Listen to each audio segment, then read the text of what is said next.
Hello, good morning students. Welcome all of you. Let's start our today's session, which is going to be exemplar problems of NCERT. है ना, NCERT के हम exemplar problem we are solve today. Okay, so let's start question number 1. Which of the following statements are true for pure substance? Pure substance के लिए इनमें से कौन सा स्टेटमेंट सही है, प्योर है? देखो, प्योर सब्सटेंस है the same composition through out, इसका ऑप्शन आप देखो, प्योर सब्सटेंस में भी कंपाउंड और मिक्सचर, तो आपका ऑप्शन बी इसका सही है। जो प्योर सब्सटेंस होता है वो मे बी कंपाउंड होगा और मिक्सचर हो सकता है, ठीक है, या तो प्योर सब्सटेंस कंपाउंड होता है या फिर मिक्सचर होता है। क्वेश्चन नंबर 2 आप देखो, rusting of iron article made of iron is called. जो आयरन रस्टिंग होती है आर्टिकल की जो कि आयरन का बना, उसको हम क्या बोलते हैं? उसको हम क्या बोलते हैं? Corrosion, and it is a chemical change. उसको हम कोरोजन बोलते हैं और एक तरह का केमिकल चेंज होता है। ओके, नेक्स्ट है question number 3, a mixture of sulphur and carbon disulphide is. देखो, एक मिक्सचर होता है सल्फर और कार्बन डाइसल्फाइड का, वो कैसा होता है? तो आप देखोगे कि homogeneous and does not show Tyndall effect. अगर आप सल्फर और कार्बन डाइसल्फाइड का एक मिक्सचर बनाते हो तो वो होमोजीनियस होगा, लेकिन ये टिंडल इफेक्ट को शो नहीं करेगा। नेक्स्ट क्वेश्चन है, tincture of iodine has antiseptic property. जो टिंचर ऑफ आयोडीन होता है उसकी एंटीसेप्टिक प्रॉपर्टी होती है। This solution is made by dissolving. इस सॉल्यूशन को कैसे बनाया जाता है? तो ये सॉल्यूशन कैसे बनता है? इसका ऑप्शन है सी, आयोडीन इन वाटर के, आयोडीन को वाटर में डिसॉल्व करके बनाते हैं। नेक्स्ट क्वेश्चन है, which of the following are homogeneous in nature. इनमें से कौन सा होमोजीनस होता है नेचर में? तो देखो, ice, would, soil and air, तो इसका ऑप्शन है सी वाला, फर्स्ट एंड फोर्थ, मतलब आइस और एयर ये दोनों होमोजीनस होते हैं नेचर में। नेक्स्ट क्वेश्चन है, which of the following are physical changes. इनमें से कौन सा फिजिकल चेंज है? तो इसका ऑप्शन है, देखो, melting of iron metal, iron metal को मेल्ट करना, rusting of iron, bending of an iron rod को बेंड करना, मोड़ना, drawing a wire of iron metal, iron metal को खींचना। तो ऑप्शन सी है इसका, फर्स्ट, थर्ड एंड फोर्थ, सिर्फ रस्टिंग ऑफ आयरन को छोड़कर बाकी सभी। Which of the following are chemical change. इनमें से कौन सा केमिकल चेंज है? क्वेश्चन नंबर 7 है। तो देखो, केमिकल चेंज कौन सा है? डिकेइंग ऑफ वुड, लकड़ी का सड़ना, ये केमिकल चेंज होता है, ठीक। बर्निंग ऑफ वुड, किसी भी चीज को जलाया जाता है तो ये केमिकल चेंज होता है। सोविंग ऑफ वुड, ये नहीं है। Fourth, hammering of a nail into piece of wood, लकड़ी में कील ठोकना, ये भी केमिकल चेंज नहीं होता है, ठीक। नेक्स्ट क्वेश्चन है question number 8, two substances A and B were made to react to form a third substance. दो सब्सटेंस है ए एंड बी, वो दोनों रिएक्ट करते हैं और एक थर्ड सब्सटेंस बनाते हैं ए टू बी टाइप का, according to the following reaction. ये है एक रिएक्शन 2A, ए को 2 बार लिया गया है और बी को 1 बार लिया गया है, ये दोनों मिलकर ए टू बी एक ऐसा पूरा एक बनाते हैं, सब्सटेंस बनाते हैं। Which of the following statement concerning this reactions are incorrect. इनमें से कौन सी इनकरेक्ट है? तो देखो, इसमें ऑप्शन है इसका सी, फर्स्ट, थर्ड एंड फोर्थ, ये इनकरेक्ट है, सिर्फ बी वाली करेक्ट है। The product will always have fixed composition. जो भी प्रोडक्ट है उसका हमेशा एक फिक्स्ड कंपोजिशन होगा, बाकी सब है इनकरेक्ट है, इसको आप रीड करें।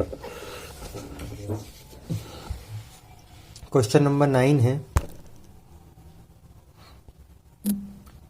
देखो, two chemical species X and Y, दो केमिकल स्पीशीज है X and Y combine to form a product. दोनों कंबाइन होकर एक प्रोडक्ट बनाते हैं पी, है ना, which contain both X and Y, जिसमें एक्स और वाई दोनों है। तो ये देखो, एक्स प्लस वाई, इन दोनों ने मिलकर पी बनाया।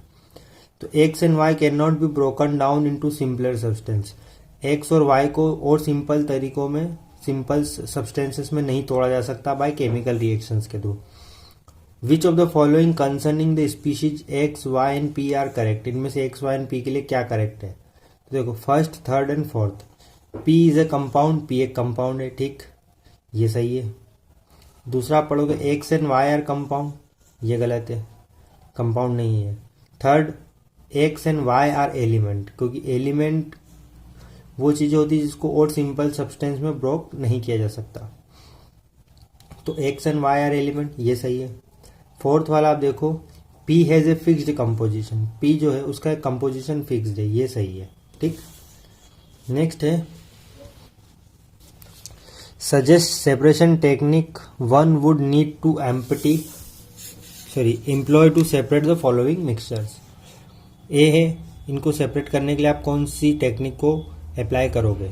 सो first one, mercury and water, mercury और वाटर को how to separate the techniques of filtration, हम इनको फिल्टर कर लेंगे तो वाटर फिल्टर हो जाएगा, मरकरी अलग हो जाएगा।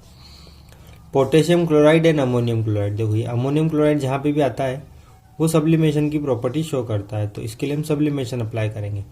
Common salt, water and sand, आपके पास एक मिक्सचर है जिसमें आपके पास कॉमन सॉल्ट है, वाटर है और सैंड है, ये तीन चीज़ें हैं आपके पास, आपको इनको सेपरेट करना है। तो कैसे करेंगे, सबसे पहले हम सेडिमेंटेशन, देन डिकेंटेशन, फिर फिल्ट्रेशन एंड लास्ट में इवोपोरेशन अप्लाई करेंगे।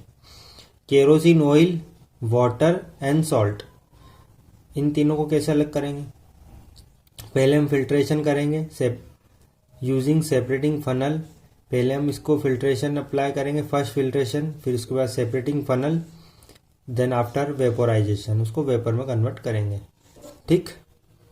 नेक्स्ट क्वेश्चन है question number 11, which of the tube in figure given here A and B will be more effective as condenser in the distillation apparatus. ये A और B दो आपको condenser दे रखे हैं, ठीक है, इनमें से कौन सा ज़्यादा इफेक्टिव है। तो देखो ये figure A will be more effective, क्योंकि ये ए वाला ज़्यादा इफेक्टिव तरीके से काम करेगा, क्योंकि ये फ्रैक्शनेटिंग कॉलम है और फ्रैक्शनेटिंग कॉलम अच्छे से काम करता है, ठीक। नेक्स्ट है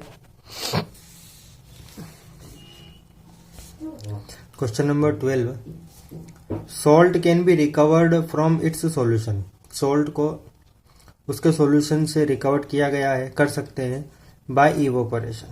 suggest some other technique for the same, उसको रिकवर करने के और दूसरे टेक्निक्स बताइए।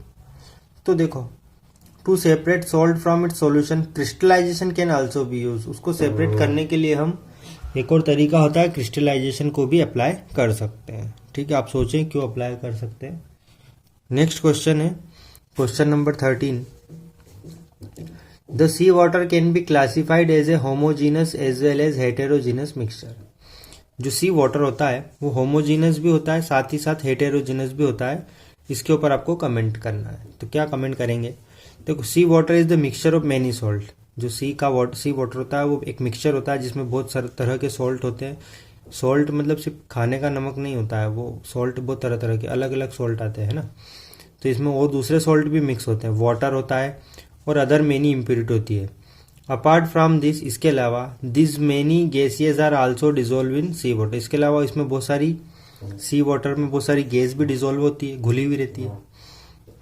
Because of salt and some other bigger size of impurity, तो सॉल्ट की वजह से और दूसरी बिगर साइज की इम्प्योरिटी की वजह से sea water is classified as heterogeneous mixture, इसलिए इसको हेटेरोजीनस मिक्सचर भी बोला जाता है।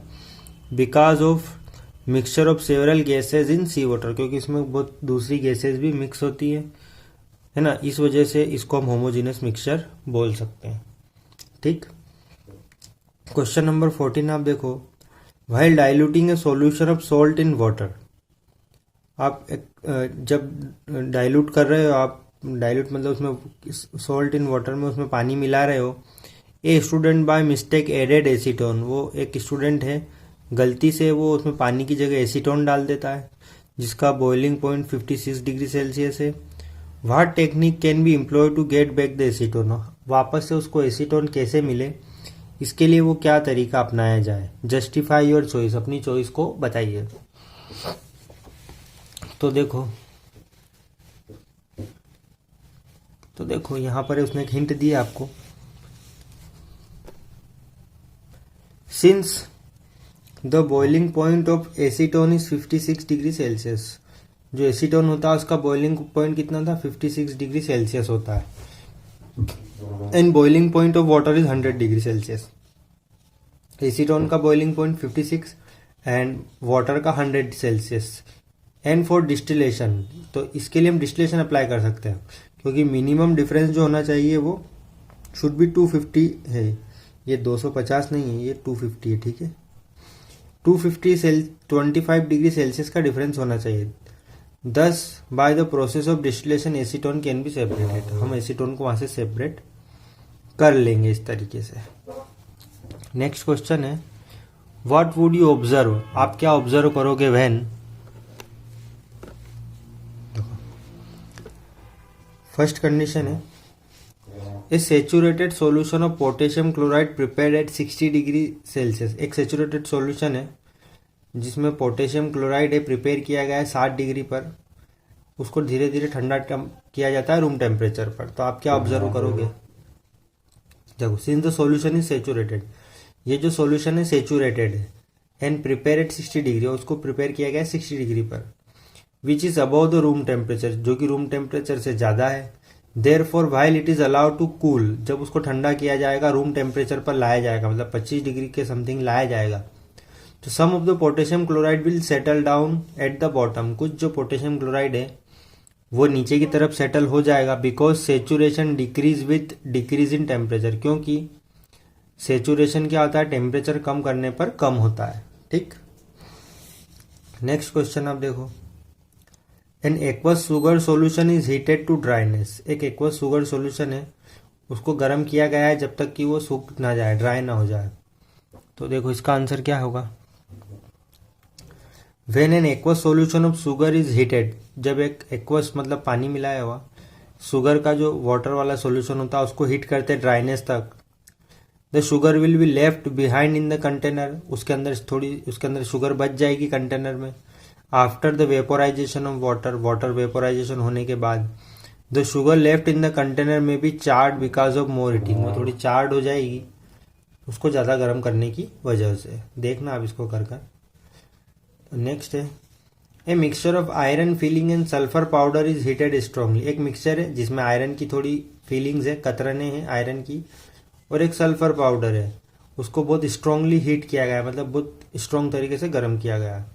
तो क्या रिएक्शन होंगी, देखो when a mixture of iron feeling and sulphur powder heated strongly, जब आप आयरन फीलिंग और सल्फर पाउडर को बहुत स्ट्रांग तरीके से हीट करोगे तो ferrous sulphate will be form, तो वहां पर फेरस सल्फेट बन जाएगा, ठीक, ये कंपाउंड होता है। Question number 16, explain why particles of colloidal solution do not settle down. देखो जो कोलोइडल सॉल्यूशन होता है उसके पार्टिकल जो होते हैं वो सेटल डाउन क्यों नहीं होते हैं जब अनडिस्टर्ब उसको छोड़ देते हैं, while in the case of suspension then do, जबकि सस्पेंशन के केस में पार्टिकल नीचे की तरफ सेटल डाउन हो जाते हैं, ऐसा क्यों। तो देखो particles in colloid is very small, particle जो होते हैं कोलोइड में कैसे होते हैं, वो छोटे होते हैं compare to that of the suspension, suspension की तुलना में। This makes the colloidal more stable, जिसकी वजह से कोलोइड जो होता है वो ज़्यादा स्टेबल होता है then suspension, because of the larger size of the particle, particle के बड़े होने की वजह से दे सेटल डाउन, वो नीचे की तरफ बैठ जाएंगे, सेटल हो जाएंगे। When suspension is left undisturb, जब सस्पेंशन को अनडिस्टर्ब तरीके से छोड़ दिया जाएगा। While in the case of colloid, जबकि कोलोइड के केस में आप देखोगे they do not settle as the particle are very small, वो नीचे नहीं बैठेंगे क्योंकि पार्टिकल जो होते हैं वो बहुत ही छोटे होते हैं, ठीक है। नेक्स्ट क्वेश्चन है question number 17, smoke and fog both are aerosol, smoke और फॉग दोनों एरोसोल होते हैं। In what way are they different, वे किस तरीके से एक दूसरे से डिफरेंट है।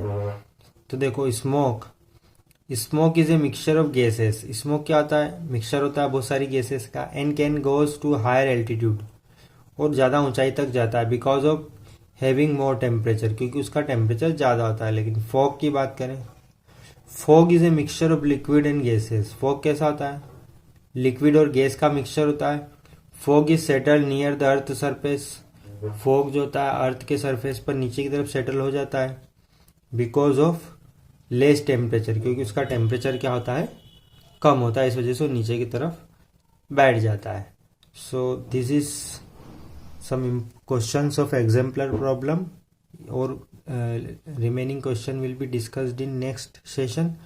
ओके, आज के लिए इतना ही. सो आप सभी को बहुत बहुत शुक्रिया, आपने इस वीडियो को देखा. ओके, और have you any problem then please call me. Okay, thank you very much, शुक्रिया.